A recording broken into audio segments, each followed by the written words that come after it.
എൻ്റെ അച്ഛൻ്റെ പേര് പാഴുമഠത്തിൽ നാരായണ പണിക്കർ കേശവ പണിക്കർ. അച്ഛനിപ്പോൾ 89 വയസ്സായി. അച്ഛനൊരു ജോളി ഗുഡ് ഫെലോ.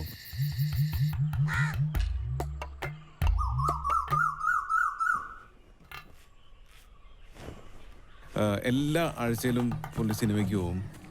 പിള്ളേരോടൊക്കെ നുണ പറഞ്ഞ് പുള്ളി ഓടിപ്പോവും. ഈ സിനിമയുടെ കഥകളും നാടൻ കഥകളും ഒക്കെ മിക്സപ്പ് ചെയ്തിട്ടും പുള്ളിയുടെ തനതായിട്ടുള്ള കുറേ നുണകളും ഒക്കെ കൂട്ടിയിട്ടാണ് പുള്ളി കഥകൾ ഉണ്ടാക്കണേ. സംസാരം വളരെ ഇഷ്ടമായിട്ടുള്ള ഒരാളാണ്. ഒരുപാട് നുണ മിക്സ് ചെയ്ത് മനുഷ്യവ്യക്തികളും എല്ലാം കൂട്ടിയാണ് പുള്ളി സംസാരിക്കണേ. എപ്പോഴും ആളുകളോടൊക്കെ ഔട്ട് ഗോയിങ് ആയിട്ട് സംസാരിക്കാനും. അതുകൊണ്ട് തന്നെ സബ്ജക്ട്സും ഒരുപാടുണ്ട് പുള്ളിയുടെ കയ്യിൽ ഇറക്കാനായിട്ട്. ലാസ്റ്റ് പുള്ളി പറഞ്ഞുകൊണ്ടിരുന്ന ഇലക്ട്രിസിറ്റി കാരണം കുറേ ഭൂതങ്ങളൊക്കെ വഴി മാറിപ്പോയി. ഇപ്പോൾ ഭൂതങ്ങൾക്ക് ഈ കമ്പിയിലൊക്കെ തൊട്ട് ഷോക്ക് അടിക്കണമായിരുന്നു. പുള്ളിക്ക് റെഡി ആൻസർ ഉണ്ടായിരുന്നു ഇങ്ങനത്തെ. ഇതാണ് എൻ്റെ ജസ്റ്റിഫിക്കേഷൻ.